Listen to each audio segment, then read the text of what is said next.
Pemerintah Provinsi Jawa Tengah pada perubahan anggaran pendapatan dan belanja daerah tahun 2025 difokuskan pada pembangunan infrastruktur.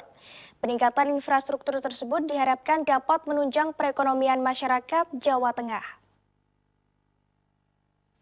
Hal tersebut disampaikan Gubernur Jawa Tengah Ahmad Lutfi atas rancangan perubahan APBD tahun anggaran 2025 di Gedung DPRD Provinsi Jawa Tengah. Perubahan anggaran tersebut menjadi bagian dari tindak lanjut kesepakatan bersama DPRD Jawa Tengah terkait revisi kebijakan umum APBD dan prioritas plafon anggaran sementara atau PPAS yang disepakati pada 23 Juli lalu.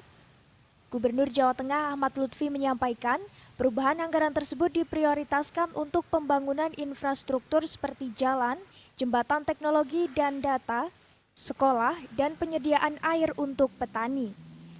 Selain itu, perbaikan irigasi, pengadaan mobil pump, pembangunan embung hingga konservasi hutan yang ada di Jawa Tengah menjadi sasaran program prioritas percepatan pembangunan yang menggunakan anggaran perubahan 2025.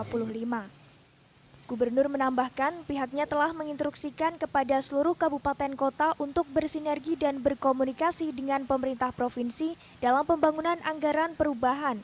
Dijelaskannya, dengan baiknya infrastruktur dinilai dapat meningkatkan pertumbuhan ekonomi hingga menekan angka kemiskinan di Jawa Tengah.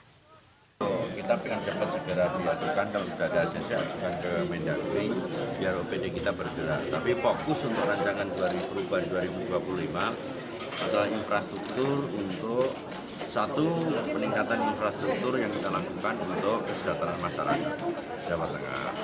Infrastrukturnya dari mulai jembatan, kemudian waduk, jalan, kesehatan, sumber daya manusia, judulnya infrastruktur.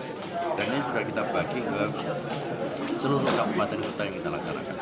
Sebagai informasi, rancangan APBD Perubahan Provinsi Jawa Tengah yang disepakati meliputi proyeksi kenaikan pendapatan daerah sebesar 88,4 miliar rupiah. Proyeksi kenaikan ini bersumber dari pendapatan rumah sakit atau Badan Layanan Umum Daerah dan pendapatan asli daerah lain-lain yang sah. Sementara itu, belanja daerah secara keseluruhan bertambah sebesar 303,1 miliar rupiah.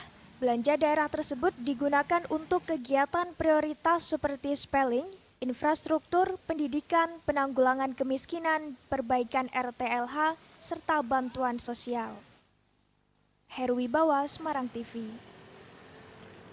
Pemirsa, Wakil Gubernur Jawa Tengah Taj Yassin Maimun menutup secara resmi pelatihan kepemimpinan nasional PKN tingkat 2 Angkatan 3 tahun 2025 yang sudah digelar selama 4 bulan.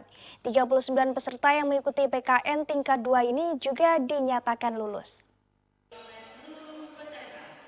Pelatihan Kepemimpinan Nasional PKN tingkat 2 Angkatan 3 tahun 2025 yang diselenggarakan oleh Lembaga Administrasi Negara Republik Indonesia bersama Badan Pemberdayaan Sumber Daya Manusia atau BPSDM Provinsi Jawa Tengah secara resmi ditutup Kamis pagi. Sebelumnya, pelatihan kepemimpinan sudah digelar sejak 10 Maret lalu dan berakhir pada 31 Juli 2025 ini. Wakil Gubernur Jawa Tengah Taj Yassin Maimun yang hadir dan sekaligus menutup kegiatan pelatihan kepemimpinan ini berharap setelah mengikuti pelatihan dan dinyatakan lulus, para peserta harus dapat membantu dalam meningkatkan kinerja dari pemerintah. Kami berharap bukan hanya selesai pendidikannya saja, akan tetapi bagaimana kekompakan selama pendidikan ini dibawa ke OPD atau di dinas atau ke pemerintah para peserta. Kekompakan itu yang kita butuhkan, kolaborasi itu yang kita butuhkan, dan inovasinya bisa diterapkan, bisa meningkatkan kinerja di pemerintahan saat ini, apalagi pemerintah itu pimpinannya baru, memiliki visi, memiliki misi, dan itu harus disupport. Dalam pelepasan peserta pelatihan kepemimpinan tingkat 2 Angkatan 3 tahun 2025, hadir juga Kepala Lembaga Administrasi Negara Republik Indonesia Muhammad Taufik dan Kepala BKN Kantor Regional Yogyakarta. Dalam sambutannya, Kepala Lembaga Administrasi Negara Republik Indonesia Muhammad Taufik menyebut bahwa pelatihan ini sebagai upaya dalam membentuk jiwa kepemimpinan yang nantinya dapat menciptakan perubahan dan berdampak positif. Pemimpin itu disiapkan, ya. Jadi inilah kemudian mengapa kita perlu namanya program pelatihan kepemimpinan. Nah, Bapak Ibu sekalian, mengapa namanya pelatihan kepemimpinan bukan pelatihan manajerial? Padahal ini memiliki kompetensi manajerial, ya.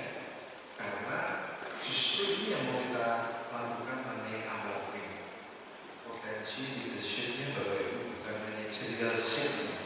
Adalah Bapak Ibu adalah leaders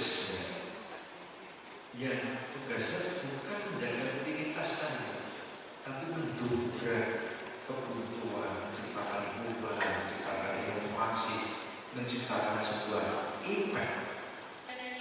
Lebih lanjut, sebanyak 39 peserta yang terdiri dari pejabat eselon 2, utusan dari berbagai instansi, kementerian, dan provinsi dari berbagai kabupaten kota dinyatakan lulus setelah menjalani pelatihan selama 4 bulan.